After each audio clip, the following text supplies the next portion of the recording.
From failing the first medical test at Man United at Carrington to being transported to London to undergo another further medical test by experts, and not starting the season of Man United imminently, no sooner he had been unveiled as a United player, Rasmus Hojlund is yet having another injury worry after he scored in the game of San Marino yesterday night. Welcome to United Matters channel. Hope you guys are really having a fantastic Wednesday.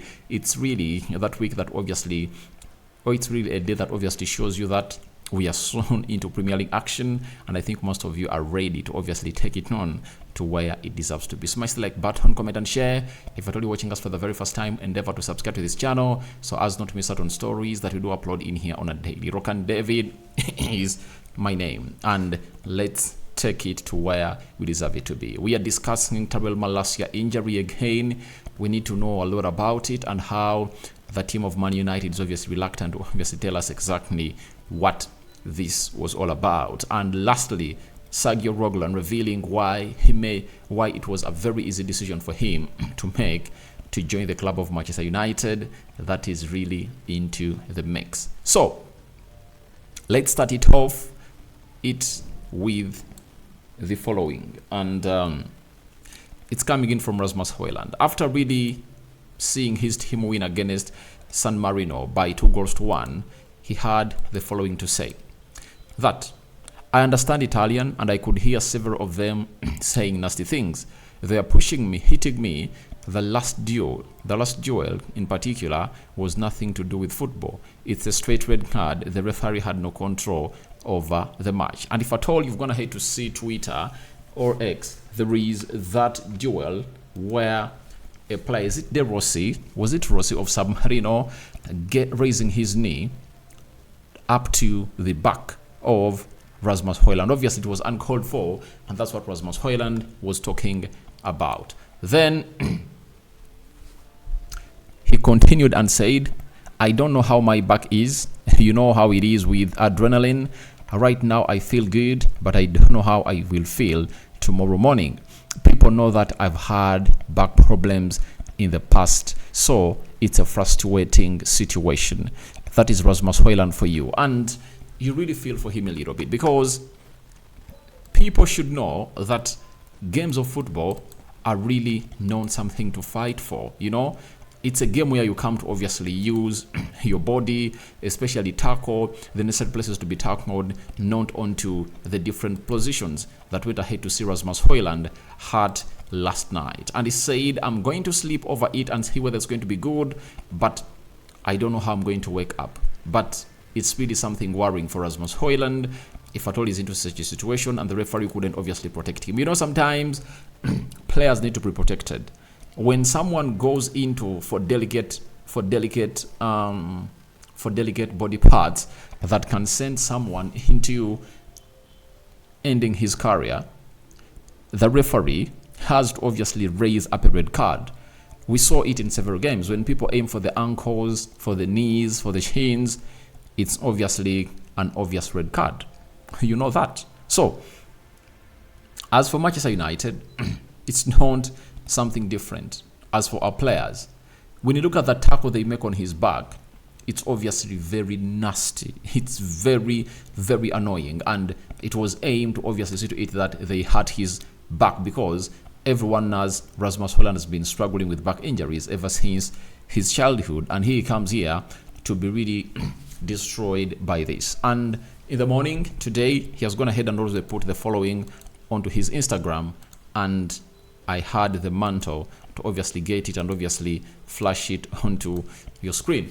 He said, we do so much every day to be the best version of ourselves and keep fit for so many games. This behavior from San Marino last night, trying to injure me, was unacceptable. And it was a script to obviously get him out of the game, because when you look at Denmark and how they play without a number 9, it's obviously hard for them to go obviously and win those games. But when they're having Rasmus Hojlund leading that line, because he's a typical number 9, he obviously helps them and takes them to where they deserve to be as a team. So for Rasmus Hojlund, I think he has a point, and this is one of the things we should look into a lot, because you cannot obviously be playing on someone's life like that. Rasmus Hojlund deserves to be protected because he's a player that everyone is looking at as the next big thing. But it looks like there's some people who want to really reign his career, and it looks like people have not gone ahead to obviously recite history.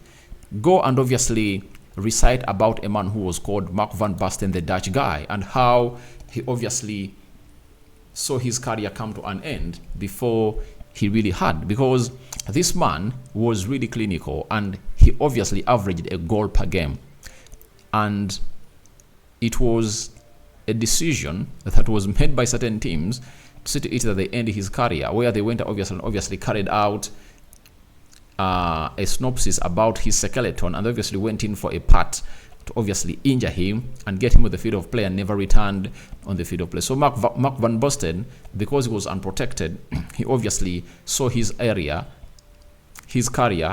come to an end stupidly like that. So we wouldn't like to see more players' careers being put to an end like the ones that we are having right now, and Rasmus Hojlund not being protected. Rasmus Hojlund should be protected, and now we wait to see what Erik ten Hag is going to tell us on Friday, whether it's physically fit or not, because you never know what is going to happen for these players, because it's really nasty, and it's up to Erik ten Hag to obviously give us the good news or not on what this player is all about. That is Rasmus Hojlund, and he's obviously ready to fly back to Manchester United. I know him and Eriksson have already arrived at Manchester.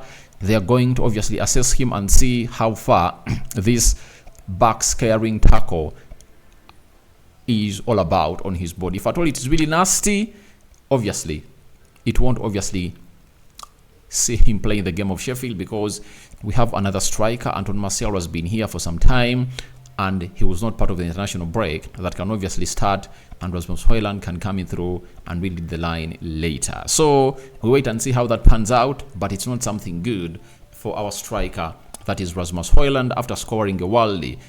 However much they obviously tried to stop him, but he just got a turn and hit that ball to register a world-class finish on the night. Rasmus Hojlund is such a talented lad, and we've been missing him in the Premier League, but the Danes never really went ahead to miss him. So let's wait and see how that pans out, especially during the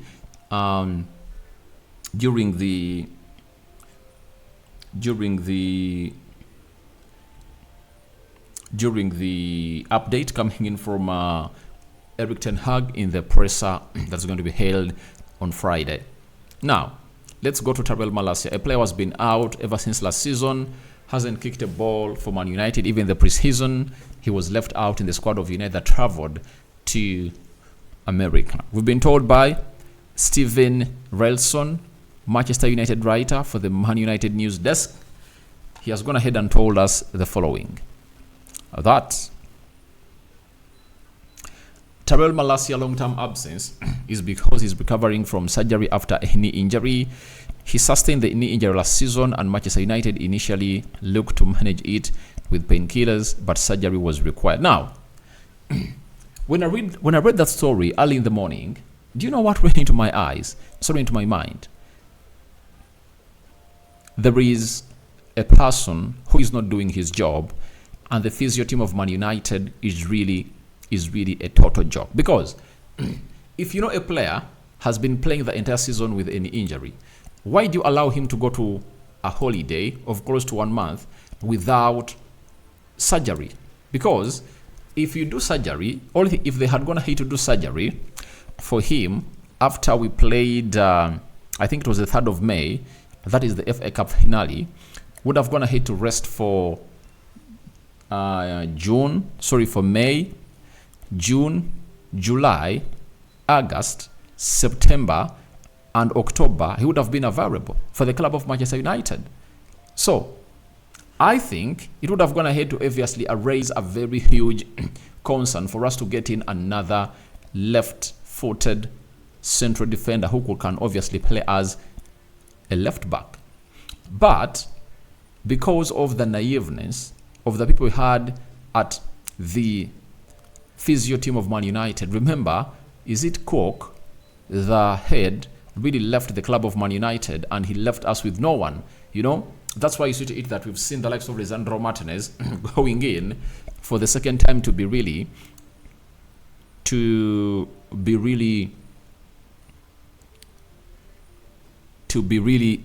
undergoing a surgery twice. The metatarsal injury, you know, the metatarsal surgery was done twice.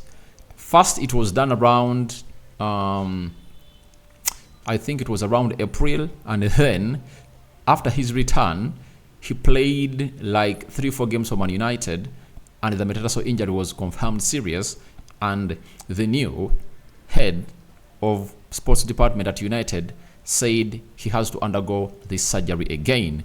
So, for Tyrell Malacia'a, I'm also worried that if at all they underwent any injury, and it's not the guy that was good at Arsenal, now at Man United doing it, we might lose him out for some good months again. So it's really very, very, very, very, very threatening at the club of Man United, because even the likes of Kobe Menu are getting setbacks, you know. So it's really saddening, and it's good that we're going to have to get in the new head of sports department at Man United, who is really good at doing the job, and we anticipate that we benefit a lot from this beautiful game of football and the surgeries. But for Tyrell Malacia'a, it really exposes how ill experienced these people at Man United are, and it's obviously one of those that will obviously not call in. And we are suffering from very many injuries, not because these players are supposed to be injured, but because we had a department that lacked the experience that could see these players really get what we call full treatment and healing.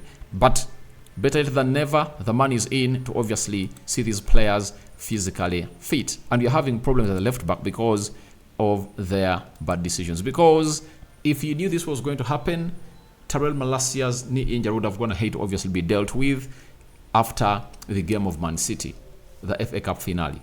That is it. But he went on to play in the Nations League for Netherlands, you know, and he returned when he's not injured. And how did they assess the injury then? That is really so much ugly about these people, and this really sets lots of questions on their competency at the club of Man United, and that's why heads must roll at this club to obviously get us the better results that we deserve as a club. Now, the other left back that was also injured, but he's expected to be back as we play Sheffield, Copenhagen and Man City, that is Reguilon. He has been asked a very huge question on why he joined United. He replied and said, "This question is too easy. Tell me one player that doesn't want to play for Manchester United. It was an easy decision for me." Obviously, before Erik ten Hag came in through, players never wanted to come to play for Man United because of our very bad sporting culture at Manchester United and how the club was not really showing directions and signs of performing better at the elite levels of the game. But with Erik ten Hag coming in through, and obviously being a man who is really detailed and he knows exactly what this means for him, he has gone ahead to see players coming to the club of Man United wantingly. For example, all the players went ahead to sign this season had other teams that really wanted to sign them, and they are big teams. Onana, Chelsea wanted to sign him. He said, "I'm going to Manchester United." 2, Rasmus Hojlund, PSG wanted him. Bayern Munich, Tottenham Hotspur, is it Juventus, and very many other teams. He said, "No, I'm going to Manchester United." Thirdly, Amrabat, Liverpool, Atletico Madrid, Napoli, Juventus, they wanted this man, but he told them, "I'm going to Manchester United." You get? So it shows you the importance of having a manager like Erik ten Hag. Players want to come to us. Mason Mount, though a signing that I don't like at the club of Man United, but because I back my manager, I obviously give it a tick. Arsenal and Liverpool wanted to sign him. He said, "I'm going to Manchester United." So all the players we brought in this season were really wanting to come to play for the club of Manchester United. That's the beauty of Erik ten Hag. So it's back. Way back, it was not really one of those clubs that wanted, obviously, all players wanted to come and play for, attracted to you. But right now, I can obviously tell you the truth that these are the players who really want to come in and play for the club of Manchester United. So guys, your thoughts on to Hojlund back injury worry are welcome in the comment section below. Do you think he's really fit, or he might not even be part of the team that travels to Sheffield on Saturday? What do you make about Malacia's situation? That's going to hate to make me rant about it, because I thought that we had people that could do a better job at the club of Man United. But if the knee injury was on him last season and they couldn't operate him at the end of last season, why did they operate him 2 months later when we are into the preseason? What do you make about that? And Sergio Reguilon explaining to us as to why he made a choice to come in and be at Man United. May the living to God bless you abundantly. Rock and David remains my name. The Muslims Barakallahu Fikum. Ciao, ciao.